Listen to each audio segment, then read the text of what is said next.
opinion at all. I mean, I've made it pretty clear that as big of a college football fan as I am, I'm not one of those that's enslaved to it in a certain way. And maybe that's not the right word, but, if you're a gambler, for example, if somebody likes to bet on games, it doesn't matter to you if it's going to be Oregon versus Alabama for the Big Ten title one day. It doesn't matter what the scenario is. You're going to still watch games because that's what you do. You bet on games. You're going to keep watching games no matter how quality it is or not, because that's the thrill of it. It's just the outcome, right? But for those who just watch it because of, that's what's ingrained in them and that's what they grew up with, and it's tradition, and it's the campuses, and it's the rivalries, and it's the geography, and it's all those things that do make college football unique. There is some of that luster being lost. And I think that they can afford to lose some of it because the world is changing. This isn't, a world like it was back in the 1940s or even in the 1970s or, hell, even in the 1990s. A lot has changed. So change is going to come, and some of it's not going to be what people are used to, and therefore they may not like it. But I also think that not all change is good. And I do think they have to be careful with, as much as they say, I think the most arrogant thing I heard all of last week, and there are plenty of, people who are confident themselves, but Mr. Playoff last week, playoff executive. Bill Hancock. Bill Hancock talking about, the college football fans aren't going anywhere.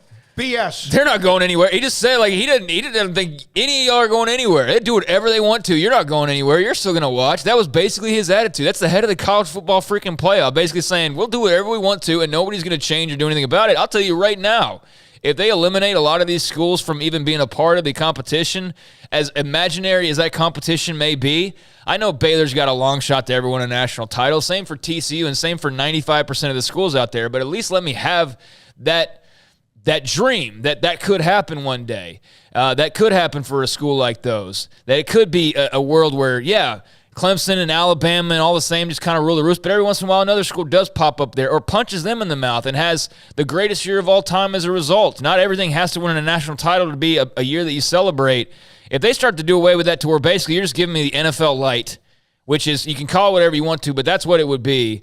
My interest level may not entirely disappear, because, hell yeah, I want to watch Alabama, Ohio State on week 8 or whatever. But part of what makes that so special is not only the teams playing, but that you don't get that every single week. You know what I mean? You don't get that every single – I think if you got it every single week, you'd be kind of numb to it. But if that's the direction that we were going, I'll tell you right now, I'm going to be one of those that loses some interest. Absolutely, I'll lose some interest in it and won't spend as much time on it as a hobby if we're going to make it a game of the haves, and then they're not even the have-nots, they have nothings.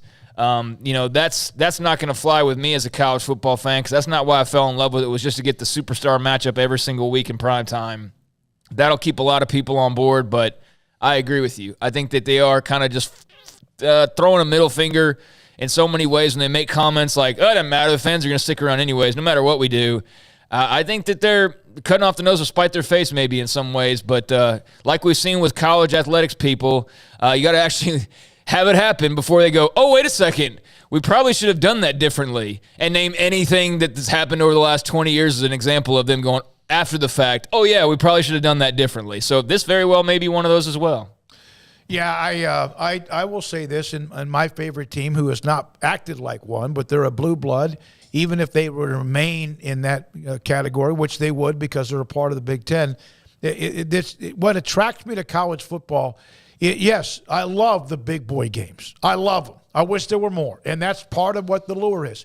At the same time, I love watching Appalachian State beat Michigan. That's a long time ago.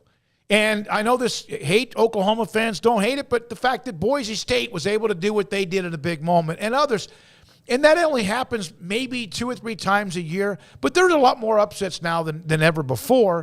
I'm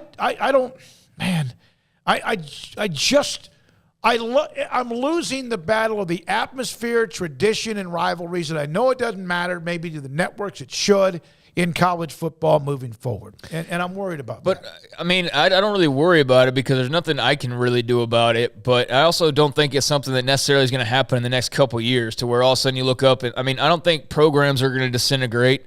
There is a little bit of too much of the sky is falling, I think, sometimes. I mean, I do think there is a difference between Alabama and like 100 other schools out there, and there's differences in Georgia versus, what a TCU can do or whatever, but I do think that you get to a point where, I don't think that the top schools should have to, necessarily argue with Sam Houston State over how scholarships should go, things like that. And that's why the whole Power Five and all that came to be. So there is an upper class, so to speak, and while this is a country where we basically just do everything for the upper class ultimately in the end, I mean, that would be American for us to be, just throwing a bunch to the wayside just simply for the elites to play. That would be probably the most American thing to do, sadly.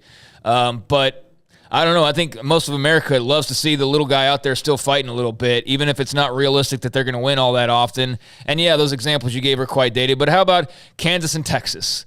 Like, that's fun to see. You wouldn't have expected them doing that a couple of times in the last few years, no matter how down UT might be. But, it's the competition, it's the pageantry, and not everybody's going to be a national champion, and that's okay. But it's just the hope part of it. Hope It's just the sells hope. tickets. It sells eyeballs. It's the hope. It's the opportunity that maybe your team that has always been pushed down can get in a run, can be relevant, and maybe have a chance to win something big. From Baylor 88 Bear, thank you, Craig, for saying that. My conversation with friends basically been, as an analogy, AAA ball versus the big leagues. I love college football, but fact is NFL is the most popular overall, and I'm guessing that won't change, especially as you pointed out, Baylor 88 Bear. Thanks for the text message from you.